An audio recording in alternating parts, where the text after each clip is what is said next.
The minute you arrive at the Siren Studios in Hollywood, California for the Southwest Regional Barista Competition, you can feel the excitement in the air. You are greeted by the smell of fresh roasting coffee beans before you even walk in the door.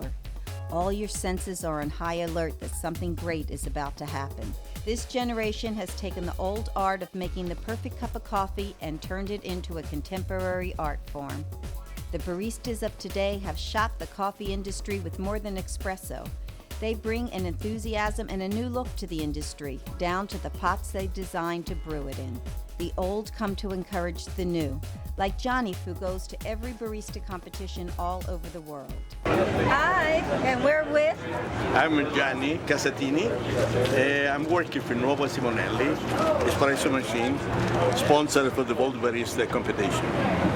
It's a great machine. Tell us about the machine and how you started going to the competitions. Oh, we started about, that is our 30 years. Our manufacturer was incorporated in 1936. So we've been a lot of years behind our shoulders in that experience. We started 3 years ago, that is our 30th year, sponsored the World Barista competition.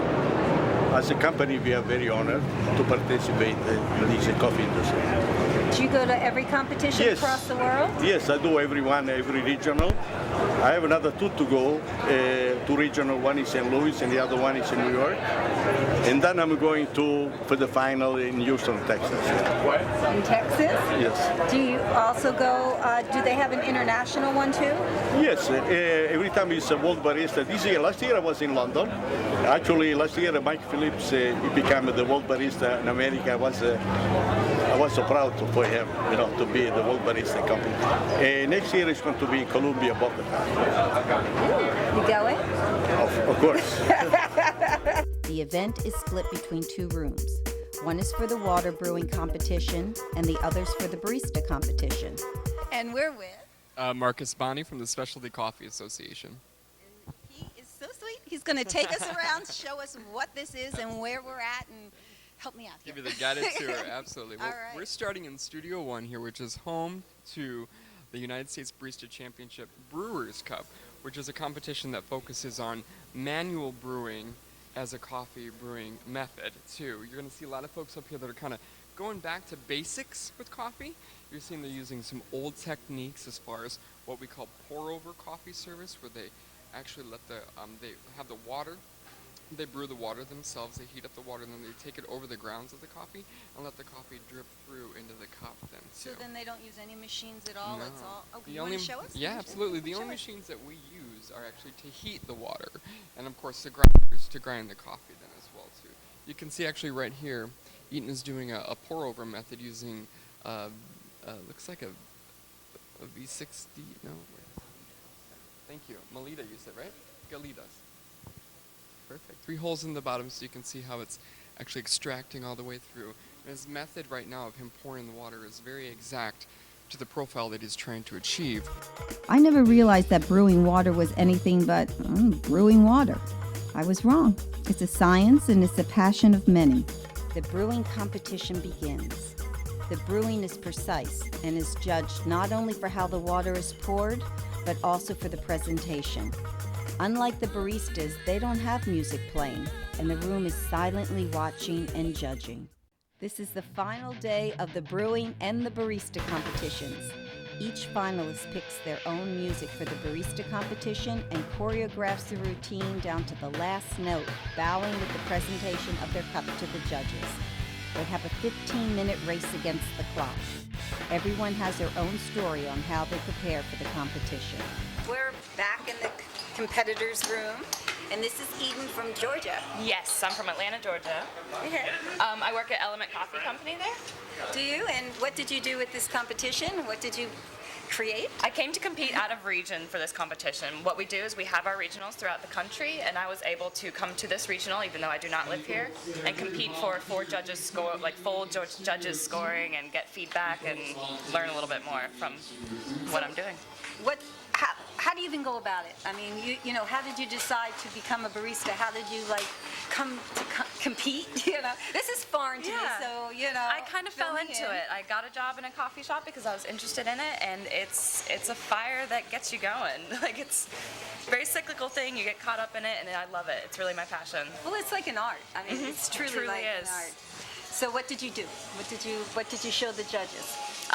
For this competition, I've been taking 2 different coffees. I've been showcasing these 2 single origins on their own, and then I'm blending them together to show how 2 strong single origins are purposely picked to design a blend.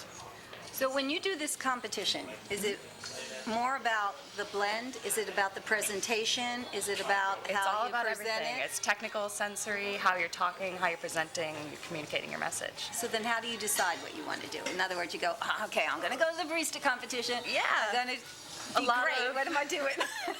A lot of trial and error, a lot of talking to other people, and pretty much you find what you think is being talked about in the barista community. You think about what needs to be talked about in the barista community. You think about what's excelling in the coffee community, and you pick a topic and you run with it, and you got to portray your message.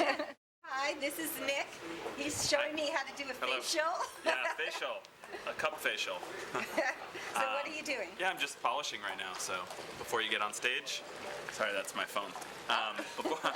Before you get on stage, you really want to make sure that everything is clean and shiny and presentable. You know, we're trying to take coffee from maybe a casual drink, something that's sort of cheap, and upgrade it, bring it to a culinary level. So that comes down to glassware, that comes down to presentation, and I mean our equipment, and everything needs to be beautiful and taste good and look good. So that's a big part of it. The Huge part. presentation is just as Absolutely. important as the taste, do you think? Absolutely, just like how when you open a bottle of wine, if there's a nice label on it, maybe it's hand dipped in wax, they've already elevated their product. And presentation's a lot. I mean, it goes a long way. How you talk to someone, how you dress. These things matter. Everyone wants to be the next superstar barista, like Michael Phillips. This is Michael Phillips. He is the superstar of baristas. He's so pretty. He's cute. So tell us all about how did you become the superstar of baristas? I don't know if I'd say superstar. There's a healthy cast of talented baristas here, but I got to my current spot just by working hard, having some really good support. I work for an amazing roaster called Intelligentsia Coffee and Tea. Barista competitions they're a huge part based on the quality of the barista, but they're also really about the support team they have, you know, and the coffee they're working with. So that was a big chunk of it. That's some really great people buying, sourcing, roasting coffee for me. Well, how did you get into competing? How does it start? How do you decide you're going to compete and then rise up through the ranks? I think for most really good competitors, it starts with being obsessive compulsive about organizing their sock drawer in their early teens, and then if they're really on top of things like that and they just can't stand things out of order and they're into precision and being very structured, then eventually they fall in love with coffee and they apply that same sort of dedication and passion to that. You know, so if you like socks, you're gonna like coffee. It's gonna tie in. Well, it helps. It's the habit of just. It starts by just getting really into what you're doing and caring about it to a level that maybe some people don't understand, but like. You get to the point where you just keep asking questions about each step in the process of, you know, how the coffee's sourced, how it's roasted, how you're preparing it, and then, you know, you see someone else doing these competitions and you're like, wow, this is an opportunity to really push the boundaries, to figure out what's next in coffee, to have feedback from a really well-accredited panel of judges, and have an opportunity to essentially develop your skill set in a way that standard work in a shop doesn't offer. The best of the West are beginning the final leg of the barista competition. The air is electric, and the audience is filled with family, friends, co-workers, and coffee lovers.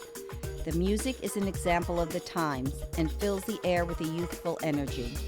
The judges are ready, and the coffees are created with everything from freshly picked and roasted beans to adding fruits and chocolates. The plates are artistically arranged and served to the judges with great pride. The place smells wonderful. It's a coffee lover's heaven. Shh, Michael Phillips is about to announce the winner. Chris Baca from Verve wins the Brewers Cup. Pete Licata of Honolulu Coffee Company wins as the best barista. We're at the end of our 3-day competition, and our winner, Pete Licata, along with the other regional winners, are really lucky because they get to go to Brazil and compete in one of the largest barista competitions in the world. This is Mindy Rosario from My Favorite Cup, and I can't wait to see who wins next year.